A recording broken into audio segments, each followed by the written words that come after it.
last night, the way it ended, leave a bruise, leave a lingering attitude here? I wouldn't say a bruise. When you play 162 games, there's a lot of heartbreaking games. And the thing about baseball players, you got to come back and do it again the next day. And so, lingering effects, I don't think so. I think that, it's up to Jack to set the tone and our guys to be ready to win a ball game tonight. When's the last time you had a must-win game as much as this one is? I think Atlanta was a must-win game, given where we were at, how things were going after losing the first two, and and here we are again. So I think that it's you look at the kind of the scope of that point in time, and we've had a lot of must-win games, and I just expect us to go out there and play a good ball game. You talked about trusting the character of this team. Is this like a kind of situation coming out last night where that gets tested a little bit? It is, and again, athletes, baseball players, you get tested with your character quite often. And I've seen our guys bounce back. They're resilient. They're tough. No one's going to feel sorry for you. You got to go out there and be a pro and win a baseball game. That's just what it boils down to. Is there anybody that goes around and tries to pick up the mood after something like last night, or do you guys kind of just stick? I don't think that I honestly, I don't think so, and it's not. I just don't think this is a rah-rah situation. You got to be a pro.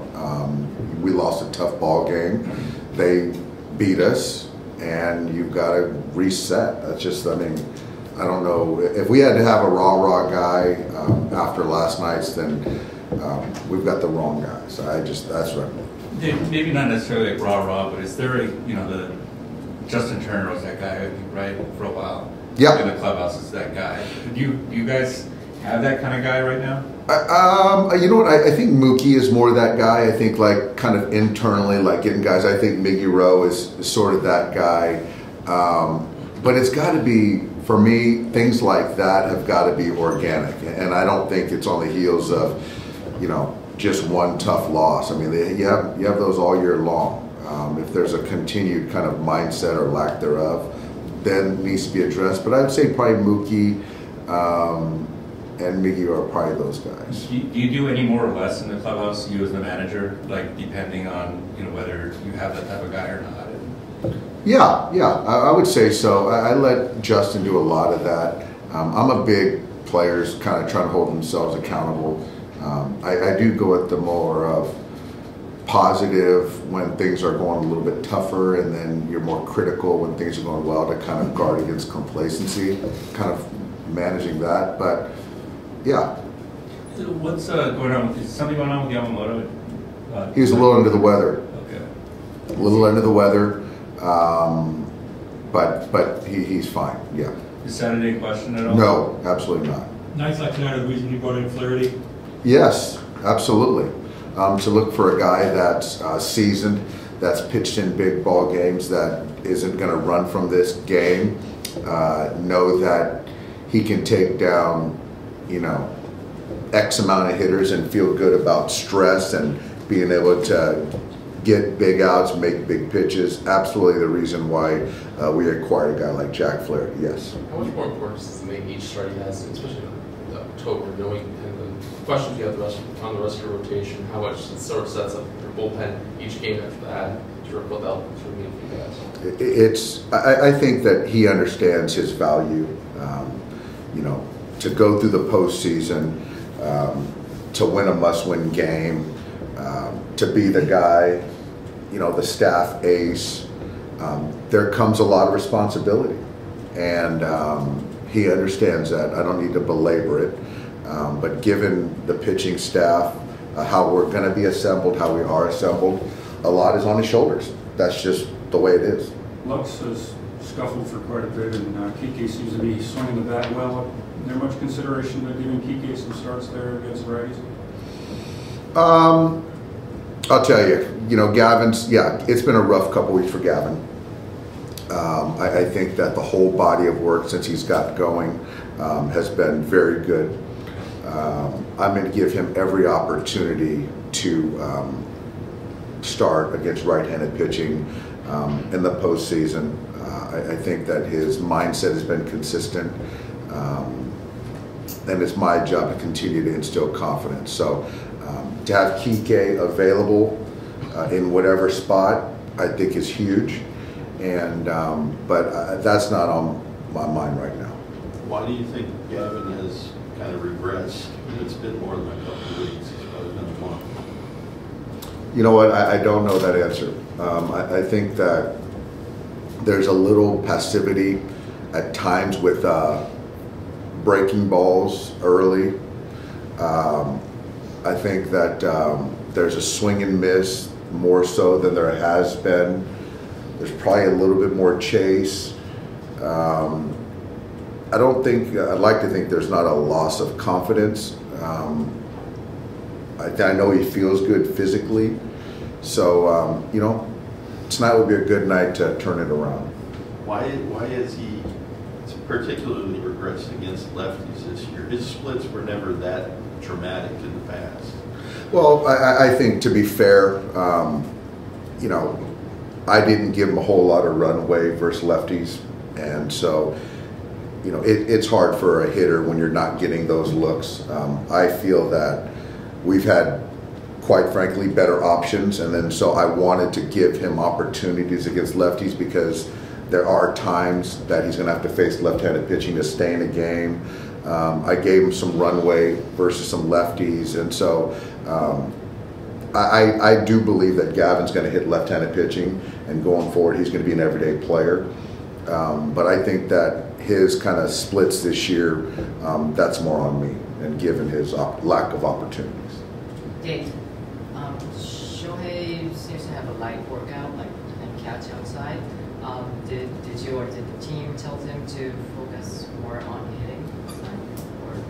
No, you know what? Honestly, I don't know. I don't know. I wrote his name in the lineup tonight to hit, and I think he's going to be in there. So I really don't know his program on that. Anything more on the Mikey pitch, Mikey not pitch? You know what? They're supposed to have this big meeting, so summit. So I don't know if it's happened yet. Are you invited? I'll be there when it happens. Yeah. Dave, are you curious as to how your team's going to respond tonight, or are you confident? I'm very confident. I can't, you know, tell you how it's going to play out, but I will tell you that Dylan Cease is going to know that he was in a fight tonight, and we're going to go out there and compete, and Jack's going to give it everything he has, and I'm going to, you know, deploy our relievers in the best way possible to prevent runs, and you know, we're going to put our best foot forward. So am I concerned about the effort and focus? Not at all. If you leave here tomorrow night not having clinched, how does that affect your pitching plans for Colorado? I don't, it can't change Friday, which will be a bullpen day. It's not going to change Saturday, which is Yamamoto, and then Sunday, kind of we'll see where we're at. Pushing Yamamoto to Fridays off the table. Correct, correct. Dave, any update on Bonda? Like what timeframe? So Bonda is chomping at the bit. It's clearly not tonight, and then depending on how tonight goes, we'll circle up and see if tomorrow is in play. But he's ready to go. Depending on usage, that kind of thing. Usage and kind of how, yeah. What did you think of the kid last night? Poise. He's very physical. It was really good to see him be on the attack, and that's kind of, you know, mine and Negardo's word is attack. And so, you know, even the punch, the finish the inning with Tatis, was it Tatis or Machado? One of those two guys. Tatis. There was the right bit of emotion.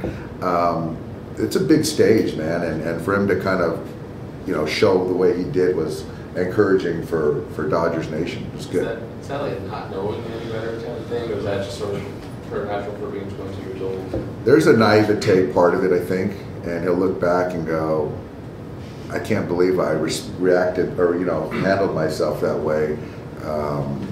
It was fun to see. It was just, I think, the great thing about youth at times, I guess.